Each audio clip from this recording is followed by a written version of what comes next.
तो मैट्रिक्स जो है उसको अपन ऐड करना, माइनस करना, मल्टीप्लाई करना, सिमेट्रिक, इसको सिमेट्रिक, ट्रांसपोज, वो सब सीख लेते हैं, है ना।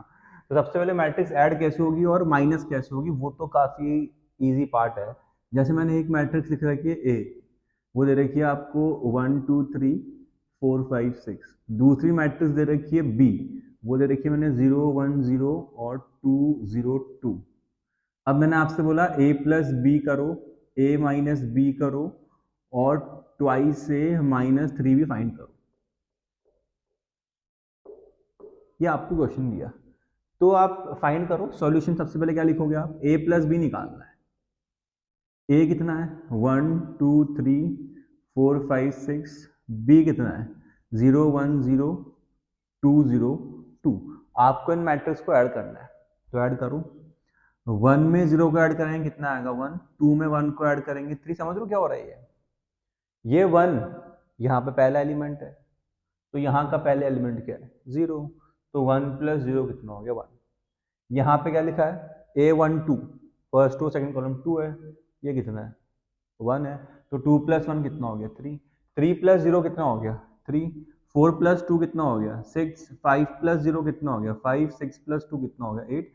करस्पॉन्डिंग एलिमेंट जो सेम लोकेशन पे है ऐड कर दिया, सेम माइनस होगा। सेम जब आपको मैं बोलूंगा a माइनस बी करो तो क्या करोगे, a मैट्रिक्स को आगे लिख दो 1 2 3 4 5 6, माइनस बी मैट्रिक्स कितनी है 0 1 0 और 2 0 2, इनको पीछे लिख दो।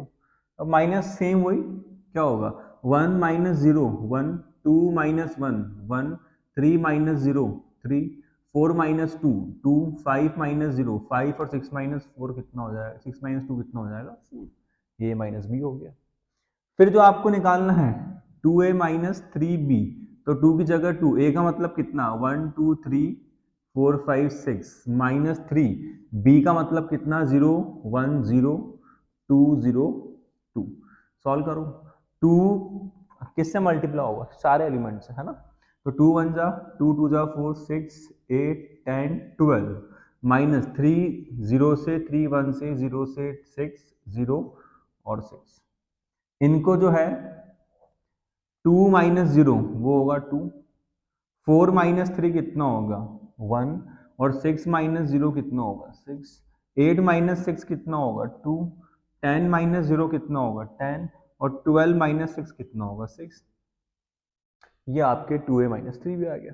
तो ऐड माइनस किसी भी नंबर से मल्टीप्लाई वो तो इजीएस्ट है, बस एक बात याद रखनी है वो आपको समझ में आ गई होगी, ऐड और माइनस मैट्रिक्स में तभी होते हैं जब उनका ऑर्डर सेम हो।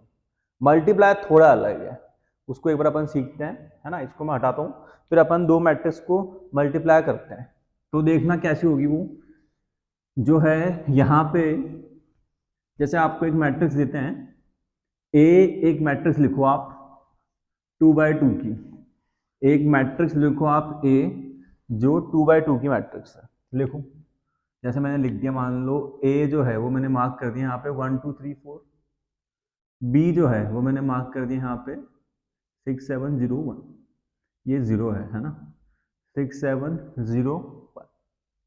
अब आपको क्या करना है, इन दोनों मैट्रिक्स को मल्टीप्लाई करना है, ए बी निकालना है, बी ए निकालना है। इस मैट्रिक्स का ऑर्डर कितना है 2/2, इसका ऑर्डर कितना है 2/2, मल्टीप्लाई कर रहा हूं। तो देखना ए बी, ए का मतलब कितना है 1 2 3 4, बी का मतलब कितना है 6 7 0 1, मल्टीप्लाई करें। मल्टीप्लाई होगा कैसे, देखो सबसे पहली बात तो ये कि ये जो आगे वाली मैट्रिक्स है इससे आपको सिर्फ रो लेना है, आगे वाली जो मैट्रिक्स है उससे सिर्फ क्या लेना है रो, और जो पीछे वाली मैट्रिक्स है उससे आपको सिर्फ क्या लेना है कॉलम। आगे वाली मैट्रिक्स से रो ही आएगा, पीछे वाले मैट्रिक्स से कॉलम ही आएगा, ठीक। अब एक बात और कि ये जो मैट्रिक्स है 2/2 की, ये किससे मल्टीप्लाई हो रही है 2/2 की मैट्रिक्स से, तो आंसर भी क्या आएगा 2/2 की मैट्रिक्स। क्यों आएगा 2/2 की मैट्रिक्स में, जब 2/2 की मैट्रिक्स को ऐड किया था तो 2/2 की मैट्रिक्स आई थी ना, तो 2/2 की मैट्रिक्स में जब 2/2 की मैट्रिक्स को मल्टीप्लाई करेंगे 2/2 की मैट्रिक्स ही आएगी। अब अगर आपने पढ़ रखा है पहले से तो आपको याद है कि मैं कुछ बात जो बोल नहीं रहा हूँ वो मैं भी बोलना भी नहीं चाह रहा, है ना, कि ऑर्डर का पता कैसे लगता है, कौन सी मैट्रिक्स मल्टीप्लाई हो सकती है नहीं हो सकती, उस बात को मैं बाद में डिस्कस करूंगा। पहले इतना याद रख लें कि 2/2 की मैट्रिक्स 2/2 की मैट्रिक्स से मल्टीप्लाई हो रही है, 2/2 की मैट्रिक्स का आंसर आएगा। तो अगर 2/2 की मैट्रिक्स आएगी तो उसमें क्या क्या आता है, A11 आता है, A12 आता है, A21 आता है और A22 आता है। इस A11 से क्या मतलब है, ये जो आपने यहाँ पे A11 बोला है, इसको आप कैसे नोट करते हो कि ये फर्स्ट रो और फर्स्ट कॉलम, ये था ना इसका मतलब। A11 का मतलब क्या था, पहली रो पहला कॉलम। तो इस बात पर ध्यान देना, पहली रो पहला कॉलम। तो पहली रो कहां से लेनी है, रो तो आपको हमेशा आगे वाली मैट्रिक्स से, तो ये पहली रो, और पीछे वाली मैट्रिक्स से क्या आएगा, कॉलम। तो ये पहली रो पहला कॉलम। अब इनका क्या, मल्टीप्लाई। तो 1 किससे मल्टीप्लाई होगा, 6 से, तो कितना आया 6। बीच में हमेशा प्लस का साइन। 2 किससे मल्टीप्लाई होगा, 0 से, तो कितना आ जाएगा 0। तो यहाँ पे कितना आ गया 6। समझे, समझे क्या, ये पहली रो पहले कॉलम से। मैंने बोला ना, इस वाली मैट्रिक्स जो है इससे आपके हमेशा रो आएगी, चाहे जो हो जाए, दुनिया इधर की उधर हो जाए, पेड़ चलने लग जाए, लेकिन इधर से रो ही आएगा, इधर से कॉलम ही आएगा। तो ये पहली रो ये पहला कॉलम है। अब मल्टीप्लाई कैसे, तो 1 होगा 6 से, प्लस का साइन, 2 होगा 0 से, आ गया पहला। ये कौन है, A12। इस A12 से आप क्या समझे, क्या समझे कि फर्स्ट तो रो और सेकंड क्या, सेकंड हो जाएगा आपके कॉलम। फर्स्ट तो क्या हो गया आपके रो और सेकंड क्या हो जाएगा आपके कॉलम। तो फर्स्ट रो तो मैंने हाईलाइट कर रखी है, एक बार सेकंड कॉलम पे आ जाए, ये हर पहली बार जब पढ़ते हो ना तो थोड़ा टफ लगता है कि क्या माथा बच्ची, एक बार फ्लो बना फिर ये भी नॉर्मल है। तो आपने क्या लिया, फर्स्ट रो वो तो मैंने हाईलाइट कर दी, एक बार सेकंड कॉलम को भी कर देंगे, ये सेकंड कॉलम हो गया, ठीक है। यहाँ पे अब मल्टीप्लाई करें तो 1 होगा 7 से मल्टीप्लाई, तो कितना आएगा 7। 2 होगा 1 से मल्टीप्लाई, तो कितना आएगा 2। तो ये जो आपका आंसर हो कितना आ गया 9। समझ लो ना क्या बोल रहा हूँ, 1 होगा 7 से 7, बीच में हमेशा प्लस का साइन, 2 होगा 1 से 1। आपको जो बॉक्स में नंबर्स लिखे हैं वो ही चमकने चाहिए। अगर आप पूरी मैट्रिक्स पे ध्यान दे रहे हो तो फिर आप बेवकूफ हो, मतलब ऐसे तो नहीं कहना चाहिए, लेकिन समझ लो ना बात, मन की बात समझो कि 1 होगा 7 से मल्टीप्लाई 7, 2 होगा 1 से मल्टीप्लाई 2, और कुछ नहीं देखना चाहिए, ठीक है। तो ये आपका जो A12 है वो 9 आ गया। ये मत सोचना हर बार इतनी माथापच्ची होगी, क्या नहीं होगी, पहली बार जब आप कोई काम सीखते हो टाइम लगता है, जैसे उस उसकी प्रैक्टिस हो जाती है फिर वो फ्लो बन जाता है। ये मैट्रिक्स मल्टीप्लिकेशन पहली बार कर रहे हो तो मेरे को एक चीज बतानी पड़ रही है। जब आप खुद से करोगे ना तो आपको समझाना, लिखना और बोलना नहीं है, आपको सिर्फ लिखना है। तो उसमें अपने आप टाइम कम हो जाएगा ना, ये समझाने में, लिखने में, ये मार्कर बदलने में, फिर इनको ऐसे, ये सब में टाइम लगता है, टिपिकल नहीं है। जैसे आप खुद करने बैठोगे, एक पेन एक क्वेश्चन समझाना किसी को नहीं, खुद करना है तो फटाफट से हो जाएगा, है ना। अब जब आप A21 पे आओगे, ये आपका जो A21 है, इसका मतलब क्या समझे, ये जो है सेकंड रो है, थोड़ा सा ध्यान देना, सेकंड रो है और क्या है आपके फर्स्ट कॉलम, ये था ना इस बात का मतलब। तो सेकंड रो पे है क्या अपन, ना अपन सेकंड रो पे है ना अपन फर्स्ट कॉलम पे है। तो इन बॉक्सेस को हटाते हैं, ये बॉक्सेस आपको हमेशा नहीं बनाने हैं अभी, क्योंकि आप पहली बार पढ़ रहे हो तो मैं आपको ये सब करवा रहा हूँ, है ना।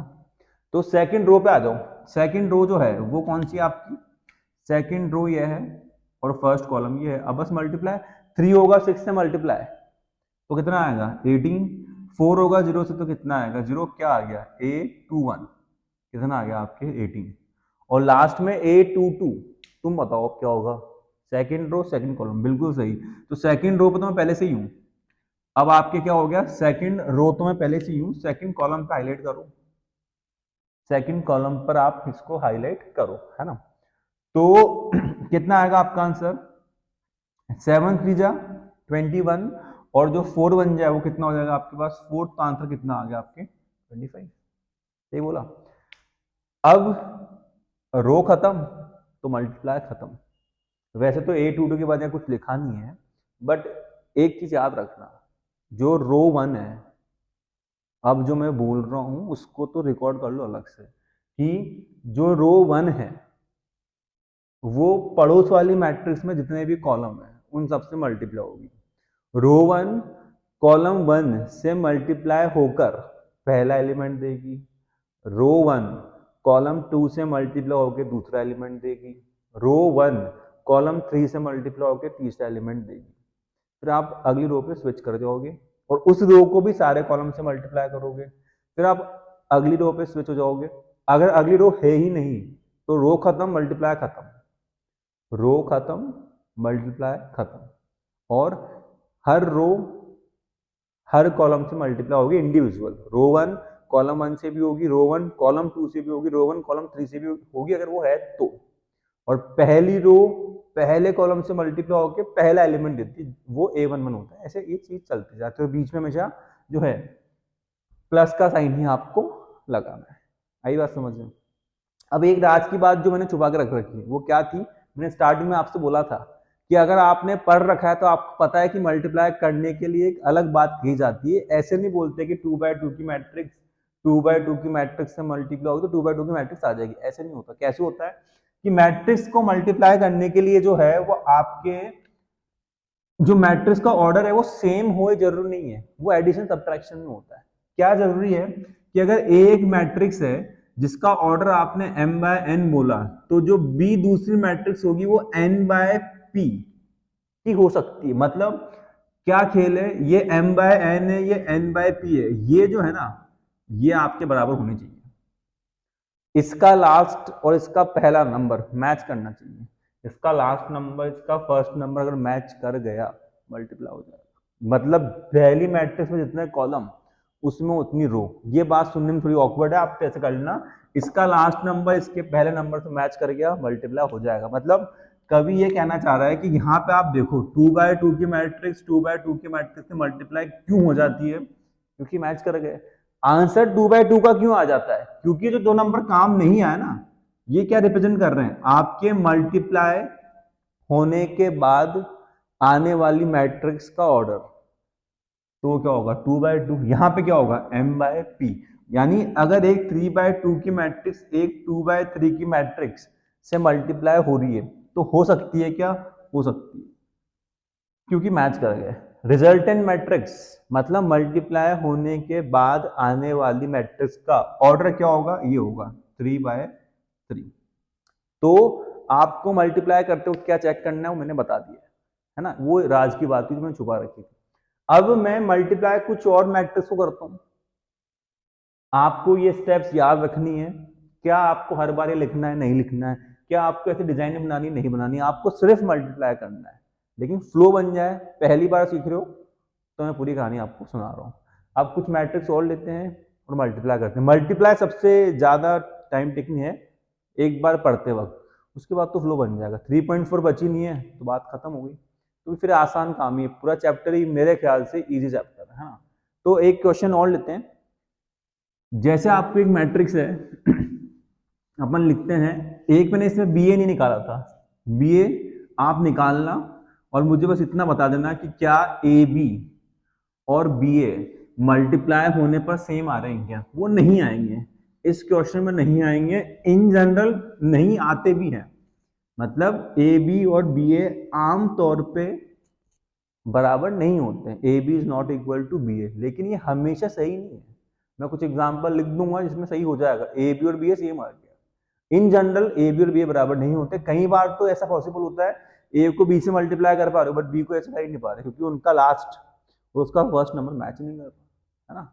चलो तो अब जो अगला क्वेश्चन है, अगला क्वेश्चन जो है अपन लेते हैं, एक ए मैट्रिक्स है जो है 1 2 3 4 और 5 6, ये आपके एक 2/3 की मैट्रिक्स है।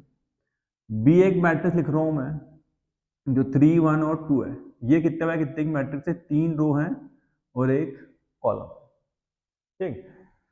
तो आपको ए बी और बी ए निकालना है, जो भी इनमें से पॉसिबल हो, जिसको भी आप मल्टीप्लाई कर सकते हो वो आपको निकाल लेना है। ये क्वेश्चन है, ठीक था। तो जब मैं कह रहा हूं कि आपको ए बी निकालना है तो आपको ये चेक करना है कि क्या ए को बी से मल्टीप्लाई किया जा सकता है। तो उसके लिए आप क्या करोगे, ए जो है उसका ऑर्डर कितना है, ए मैट्रिक्स का ऑर्डर कितना दे रखा है आपको 2/3, ए आगे लिखा है तो उसका ऑर्डर आगे, बी का ऑर्डर कितना है 3/1, तो बी का ऑर्डर 3/1, क्या ये बराबर है, बिल्कुल ही बराबर है। तो ये जो मैट्रिक्स है वो कितने बाय कितने के आगे आपके 2/1 कि आपके ये मैट्रिक्स आएगी और मल्टीप्लाई पॉसिबल है। तो मल्टीप्लाई करते हैं ए मैट्रिक्स को। अच्छा एक बार ये भी चेक कर लें बी ए के लिए, बी और ए, बी का ऑर्डर कितना है 3/1, ए का ऑर्डर कितना है 2/3, ये क्या बराबर है, ये बराबर नहीं है, तो बी ए तो पॉसिबल ही नहीं है, सिर्फ क्या निकलेगा ए बी से मल्टीप्लाई होगा। तो ए कितना भी, ए मैट्रिक्स लिखी हो ना पहले, चलो फिर ए भी लिखते ना डायरेक्ट, ए बी, ए कितना है 1 2 5 3 4 6, बी कितना है 3 1 2 3 1 और 2, मल्टीप्लाई करें तो रो 1 जितने भी कॉलम है उनसे मल्टीप्लाई होगी, जब रो खत्म हो जाएगी तो मल्टीप्लाई भी खत्म हो जाएगा। ठीक बात, तो देखना ये आपकी रो 1 है, ये किससे मल्टीप्लाई होगी, कॉलम 1 से, करें मल्टीप्लाई 1 होगा 3 से तो 3 बीच में प्लस का साइन, 2 होगा 1 से तो 2 बीच में प्लस का साइन, 5 होगा 2 से तो 10, कॉलम ही खत्म हो गया तो मैं रो स्विच कर लूंगा, रो जो है वो सारे कॉलम से मल्टीप्लाई होगी, कॉलम खत्म हो जाएंगे मैं अगली रो पे आ जाऊंगा, और जब रो ही खत्म हो जाएगी तो मल्टीप्लाई भी खत्म हो जाएगा, है ना।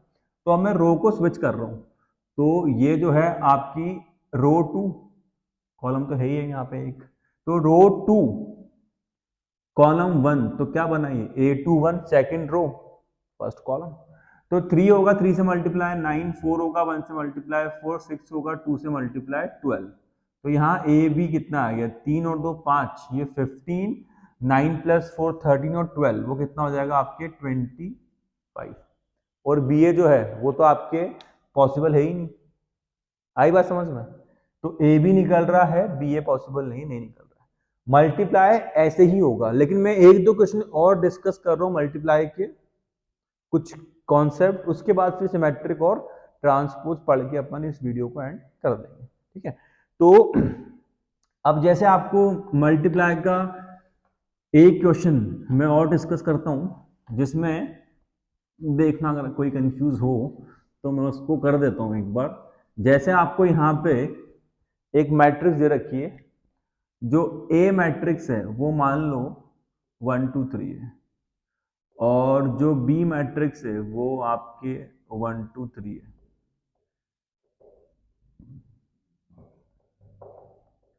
तो आपको ए बी और बी ए निकालना है। तो ए जो है उसका ऑर्डर कितना है भाई, ए का ऑर्डर कितनी रो, एक रो कितने कॉलम 3, एक तो रो और 3 कॉलम, तो 1/3, इसमें कितनी रो 3 रो, कॉलम कितना 1, ठीक बात। तो ए का ऑर्डर कितना है 1/3, बी का ऑर्डर कितना है 3/1, मल्टीप्लाई तो होंगे, ये मैच कर गए, तो 1/1 की मैट्रिक्स आएगी। ए को आगे लिखो, ए कितना है 1 2 3, बी जो है वो कितना है 1 2 3, तो रो 1 को कॉलम 1 से मल्टीप्लाई करो, तो यहाँ तो रो भी एक ही है कॉलम भी एक ही है, एक ही एलिमेंट आएगा, वो आपको पहले से पता था, सही बोल रहा हूँ। 1 को 1 से मल्टीप्लाई करने पे 1, 2 को 2 से मल्टीप्लाई करने पे 4, 3 को 3 से मल्टीप्लाई करने पे 9, तो कितना आंसर हो गया ये 14। अब एक बार बी ए भी चेक करके देख लें, बी ए, बी का ऑर्डर कितना भी, बी है आपके 3/1 की मैट्रिक्स, ए जो है वो आपके 1/3 की मैट्रिक्स, ये मैच कर गए, तो 3/3 की मैट्रिक्स आएगी, अब 9 एलिमेंट आने वाले हैं, तो बी मैट्रिक्स लिखो, बी क्या है 1 2 3 और ए क्या है 1 2 3, अब रो 1 कॉलम 1 से मल्टीप्लाई, तो ये आपकी रो 1 है और ये कॉलम 1 है, काफी कम एलिमेंट है, तो रो 1 कॉलम 1 से मल्टीप्लाई होगी और पहला एलिमेंट दे देगी, रो 1 कॉलम 1 से मल्टीप्लाई होगी और पहला एलिमेंट मिल जाएगा, मिल गया। रो 1 कॉलम 2 से मल्टीप्लाई होगी दूसरा एलिमेंट दे देगी। रो 1 जब कॉलम 2 से मल्टीप्लाई होगी तो आपको मिल जाएगा दूसरा एलिमेंट, तो 1 होगा 2 से मल्टीप्लाई 2। रो 1 कॉलम 3 से मल्टीप्लाई होगी आपको क्या दे देगी, तीसरा एलिमेंट दे देगी, है ना। फिर नंबर आया रो 2 का, तो रो 2 किससे मल्टीप्लाई, कॉलम 1 से, तो 2 होगा 1 से तो कितना आएगा 2। रो 2 कॉलम 2 से, रो 2 कॉलम 2 से ये C1 C2 C3 है और ये आपके R1 R2 और R3 है। तो रो 2 कॉलम 2 से, तो 2 होगा 2 से 4 और 2 होगा 3 से तो 6। रो 2 कॉलम 3 से A2 3 है ना, तो 2 3 कॉलम खत्म, रो पे स्विच हो जाओ। रो 3 कॉलम 1 से, रो 3 कॉलम 2 से, रो 3 कॉलम 3 से, रो 3 कॉलम 3 तो A3 3। तो ये जो है एक 3x3 की मैट्रिक्स आ गई। तो मैट्रिक्स मल्टीप्लाई ऐसे होता है। अब एक चीज कि आपको निकालना है A², आपको निकालना है A³, इनका क्या मतलब है, तो इसका ये मतलब तो कतई नहीं है कि आपको जब A² निकालना है तो आप बोलो कि हर नंबर का स्क्वायर कर दो, ऐसे नहीं होता है। A² का मतलब क्या है, सिंपली A को A से मल्टीप्लाई कर दो, आगे भी A मैट्रिक्स पीछे भी A मैट्रिक्स, और जब आप A² निकाल लो तो उसको A से मल्टीप्लाई कर देना तो A³ आ जाएगा। तो ये मल्टीप्लाई का कॉन्सेप्ट है जो आपको ऐसे ही परफॉर्म करते रहना है ना। अब एक अपन ट्रांसपोज निकालना सीख लें और एक सिमेट्रिक को इसको सिमेट्रिक को सीख लें, ठीक, फिर अपन इस वीडियो को एंड करेंगे। क्वेश्चंस आपको करते रहने हैं और जहां डाउट है ऑफलाइन पढ़ रहे हो तो पूछ लेना है, ऑनलाइन सिर्फ वीडियो के जरिए पढ़ रहे हो तो सोक्रेटिक मैथ पे क्लिक करना, व्हाट्सएप के आइकन पे क्लिक करना, मुझ तक पहुंच जाओगे या फिर कमेंट कर देना, ठीक है। तो अब ट्रांसपोज और जो सिमेट्रिक मैट्रिक्सेस हैं उनके बारे में अपन एक बार सीख लेते हैं। तो ट्रांसपोज क्या होता है, सबसे पहले बात करते हैं इसका सिंबल क्या होता है, फिर ये ऑपरेशन परफॉर्म कैसे होता है, दोनों बातें सीख लेते हैं। तो देखना क्या होगा, जैसे आपको एक मैट्रिक्स दे रखी है ए, उसका आपको निकालना है ट्रांसपोज, तो ए डैश या ए टी उसके लिए सिंबल है, ए डैश या ए टी उसके लिए सिंबल हो गया। अब ट्रांसपोज का सिंबल तो क्या, ट्रांसपोज होता कैसे है, तो ए एक मैट्रिक्स है जो है आपके 1 2 3 4 5 6, तो करना क्या है, आपको रो और कॉलम को इंटरचेंज कर देना है। मतलब जो रो 1 है, जो रो 1 है उसको कॉलम 1 बना देना है, जो रो 2 है उसको कॉलम 2 बना देना है, जो रो 3 है अगर है तो उसको कॉलम 3 बना देना है, बस हो गया ट्रांसपोज। मतलब जो रो 1, अरे कहां जा रहा हूं मैं तो जो रो 1 है उसको कॉलम 1 बना दो, तो कैसे लिख दो, कॉलम तो ऐसे होते हैं। जो रो 2 है उसको कॉलम 2 बना दो, ये आपका ट्रांसपोज निकल गया, बधाई हो आपको ट्रांसपोज हुआ है। तो इसमें कितनी रो हो गई, 3, और कितने कॉलम हो गए 2। तो ये एक चीज और याद रखनी है, ऑर्डर जो है पलट जाता है ना। तो ट्रांसपोज इतना ही है बस, रो और कॉलम को इंटरचेंज कर दो ट्रांसपोज हो जाएगा। जैसे मैं एक और क्वेश्चन लिखता हूं, यहां पे मैंने एक मैट्रिक्स लिखी ए, है ना, ये मैंने मैट्रिक्स लिख दी। अभी मत सोचना आप इसको ऐसे अलग तरीके से क्यों लिख रहे हो, मेरी इच्छा, मैं कुछ चालाकी कर रहा हूं हो सकता है ना। तो ए मैट्रिक्स लिख दी मैंने, अब ए ट्रांसपोज निकालते हैं। तो क्या बताया था, रो 1 क्या बन जाएगा भाई, कॉलम 1, तो 1 2 3 1 2 3। रो 2 वो क्या बन जाएगी, कॉलम 2। रो 3 वो क्या बन जाएगी, कॉलम 3। मैंने कुछ चालाकी नहीं की, तुमने बोला रो 1 को कॉलम 1 बना दो, रो 2 को कॉलम 2 बना दो, रो 3 कॉलम 3 बना दो। अब ये मत कहना कि आपने सेम टू सेम कॉपी कर दी, मैंने कॉपी नहीं किया है, वो हो गया अपने आप। इसे मात्रिक संयोग कहा जाए, मतलब जिसको चमक नहीं रहा है कि मैं कहना क्या चाह रहा हूँ, मंद मंद मुस्कुरा क्यों रहा हूँ। देखो ये 1 2 3 1 2 3 2 4 5 2 4 5 3 5 6 3 5 6, मैजिक, मैजिक नहीं है। लेकिन निकल के बात क्या है कि ट्रांसपोज करने पर सेम आंसर आ गया। तो अगर ट्रांसपोज करने पर सेम आंसर आ जाए तो उसको क्या बोलना है आपको, उसको आपको बोलना है सिमेट्रिक मैट्रिक्स। ये एक्स कुछ ज्यादा नीचे चला गया, तो उसको क्या बोलना है आपको, symmetric matrix. If A dash equal A then matrix is a symmetric matrix. अब एक और बार मैजिक करते हैं। करें, चलो। तो एक मैट्रिक्स लिखते हैं ए। अब ये नहीं कि आप इसको ऐसे क्यों लिख रहे हो यार, ये मेरी इच्छा, खेल तो अपन खेल रहे हैं ना, अब ये मेरी इच्छा में कैसे भी लिखूं, तुम ऐसे ऑब्जेक्शन नहीं कर सकते, तुम तो वैसे कर भी नहीं सकते क्योंकि तो एक तरफा हो रहा है जो भी हो रहा है ना। तो अपन ने एक मैट्रिक्स लिख दी। अब अपन ने निकाला यहाँ पे ए डैश, तो 0 -1 और 2, फिर क्या था 1 0 3 और -2 -3 और 0। क्या ये मैच कर रहे हैं क्या, देखिए देखते हैं। 0 की जगह 0, -1 था +1 था, प्लस का 2 था माइनस का हो गया, 1 था -1 0 0 रहा, 3 -3 हो गया, -2 ये हो गया। तो ये क्या हो गया, मैं तो मैजिक दिखा रहा था आपको, मैंने बोला था कि जैसे इधर हो रहा है वैसे इधर होगा, लेकिन थोड़ी गड़बड़ हो गई। क्या गड़बड़ हुई कि यहाँ सब जगह साइन का फर्क आ रहा है, ये गड़बड़ हुई ना। तो एक काम करते हैं, गलती तो हो गई, अब उसको मैनेज करते हैं। एक काम करो, आप माइनस कॉमन निकाल लो। एक काम करो आप, अब एक बात याद रखना, कॉमन सब जगह से एक बार निकलता है, ऐसा ना कि आप हर एलिमेंट या हर रो का अलग अलग कॉमन निकाल दो, ये नहीं होगा, एक बार में पूरा निकल जाएगा। तो मैंने क्या करा कि यार एक काम करते हैं, ए डैश जो है उसमें से माइनस कॉमन निकाल लो, तो आपने सबके साइन पलटने की सोच ली, तो 0 का तो कोई फर्क नहीं पड़ता, 1 माइनस का हो गया, 2 प्लस का हो गया, मतलब जो नेगेटिव थे पॉजिटिव हो गए ना, और जो पॉजिटिव थे वो नेगेटिव हो गए। तो अब जब आपने देखा, अब आप बोल रहे हो कि सर ये क्या होगा, कि जैसे यहाँ पे 0 -1 2, ये 0 -1 2, 1 0 3 1 0 3, -2 -3 0, तो इसका मतलब गलती नहीं हुई थी, मैं आपको बेवकूफ बना रहा था। क्या हुआ है ये, ए डैश करने पर क्या माइनस ए आ गया, तो अगर ट्रांसपोज करने पे सेम आ जाए तो क्या बोलेंगे, सिमेट्रिक। और ट्रांसपोज करने पर अगर माइनस कॉमन निकल के सेम बने तो स्क्यू सिमेट्रिक मैट्रिक्स उसको बोला जाता है। आगे बात समझ में, तो ये सिमेट्रिक, ये स्क्यू सिमेट्रिक। अब कोई मैट्रिक्स है जिसको आपको सिमेट्रिक और स्क्यू सिमेट्रिक मैट्रिक्स के सम की फॉर्म में लिखना है, मतलब एक मैट्रिक्स के दो पार्ट करो, दोनों मैट्रिक्स ही होंगे, एक मैट्रिक्स के दो पार्ट करो, एक इधर एक इधर, तो जो पहली मैट्रिक्स हो वो सिमेट्रिक ही हो, जो दूसरी मैट्रिक्स वो स्क्यू सिमेट्रिक ही हो, और उनको जोड़ने पर वही बन जाए जिसको आपने तोड़ा था, तो राइमिंग हो गई, है ना। तो एक ऐसे होगा, तो ये सुनने में जितना भयानक है, इसके लिए ऐसा कुछ खास बात है नहीं।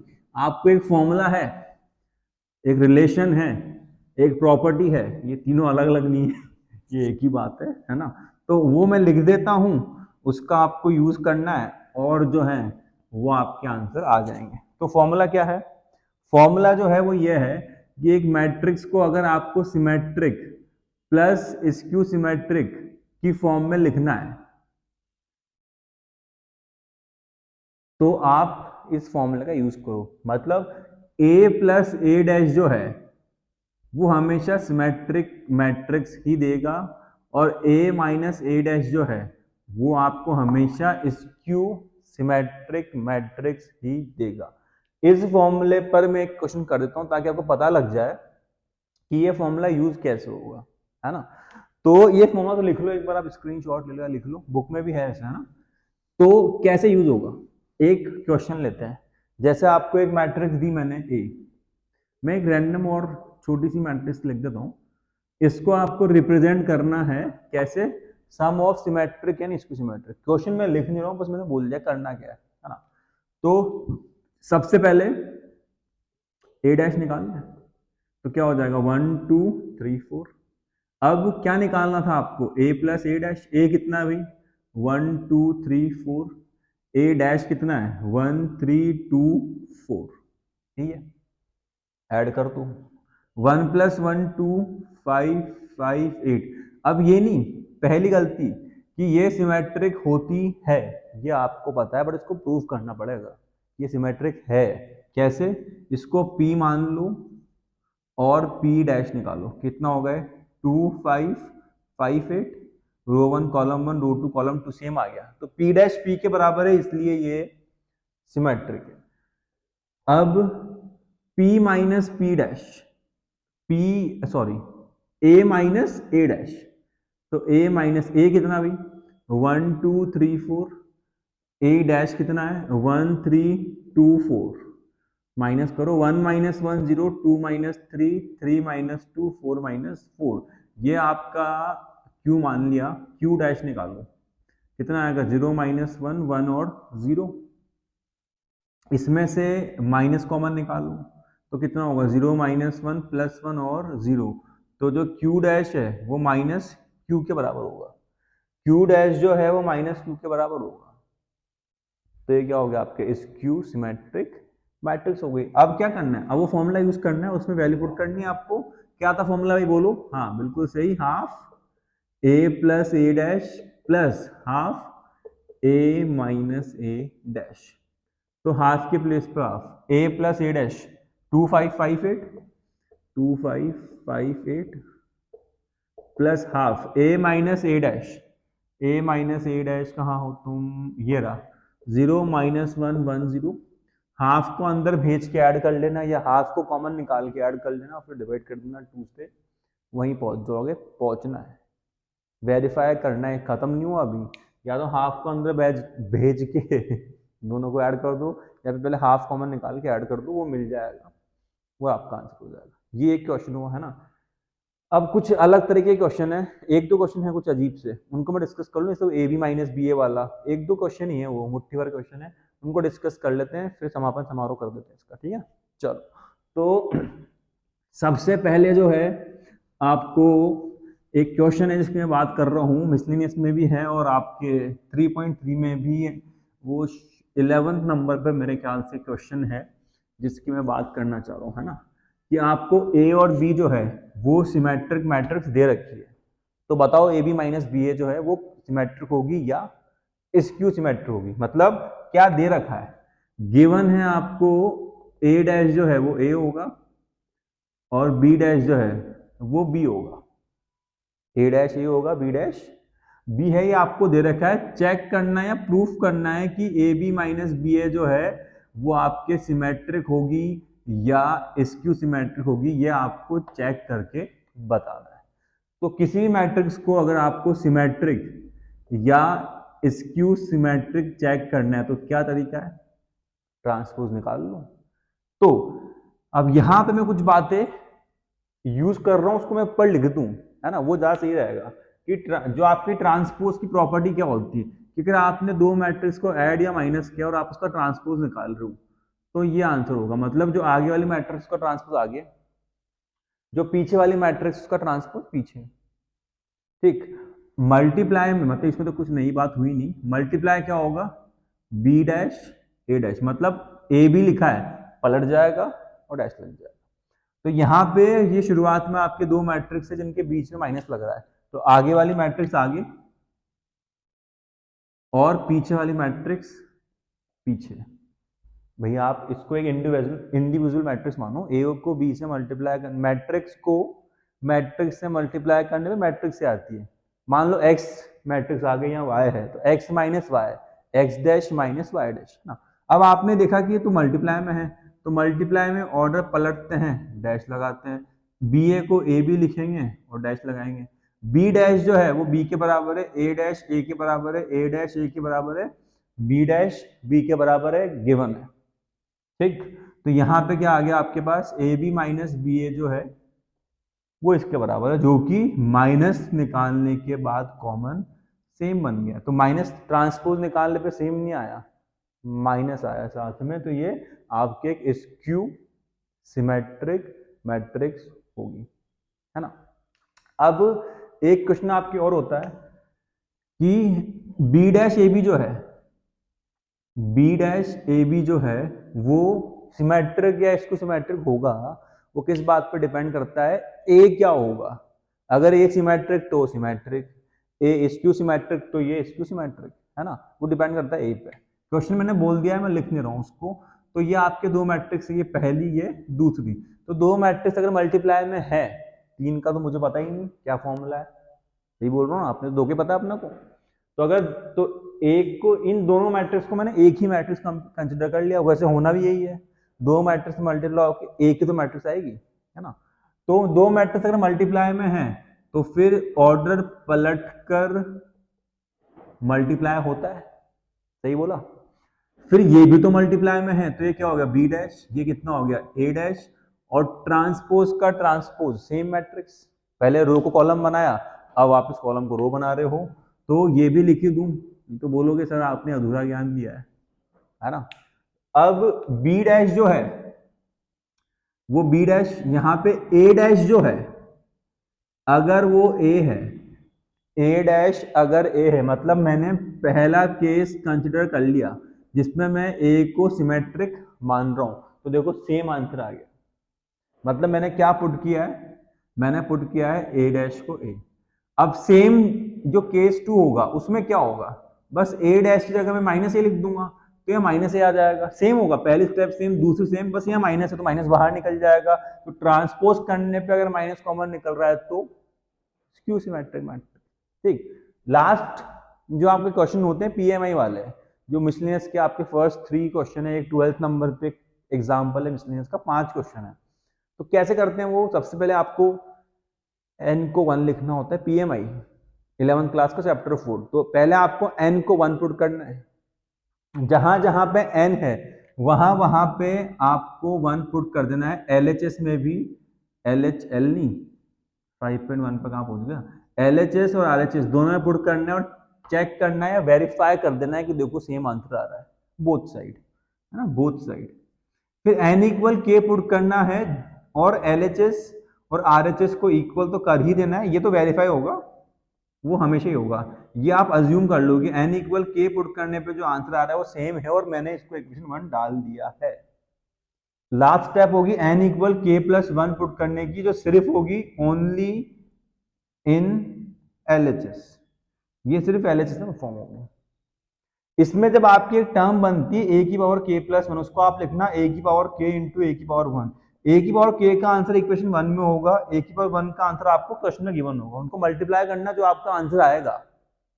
क्वेश्चन तो वहां पे खत्म हो गया, लेकिन वो वेरीफाई कैसे होता है अगर मन में बात है, तो n इक्वल k प्लस 1 एक बार आरएचएस में भी पुट करके देखना, जो आपका आंसर है और जो दे रखा है मैच कर जाएगा तो किलिंग इट, है ना। तो आपके फ्रेम में आ रहा हूं मैं, मोटा मोटी बात मैंने कवर कर ली है। इसके अलावा 3.4 आपके हट चुकी है, तो मिसलेनियस और जो क्वेश्चन थे वो मैंने कवर कर लिए हैं। अब कुछ क्वेश्चन इजी टफ हो सकते हैं, वो आपको अटेम्प्ट करना है, और मैं फिर रिपीट कर रहा हूँ, ऑफलाइन क्लासेस में हो तो पूछ ही लेना है, ऑनलाइन पढ़ रहे हो तो आप कमेंट कर देना, या सोक्रेटिक मैथ्स ऐप को डाउनलोड करके व्हाट्सएप पे क्लिक करके मुझ तक पहुंचाना बता दो। ठीक बात, सॉल्यूशन करवाना मेरा पर्पस नहीं है, एनसीईआरटी सॉल्यूशन वो तो अवेलेबल है, मैं सिर्फ एक थ्योरी आपको दे रहा हूँ ताकि आप रिवाइज कर पाओ और कॉन्सेप्ट इजी लैंग्वेज में क्लियर कर पाओ। तो इस वीडियो में इतना ही ज्ञान, बाकी जो है अपन अगले वीडियो में पढ़ेंगे। तब तक के लिए लाइक शेयर और सब्सक्राइब करते रहो, चैनल को फैला दो आग की तरह और छा जाओ। ठीक है, चलो।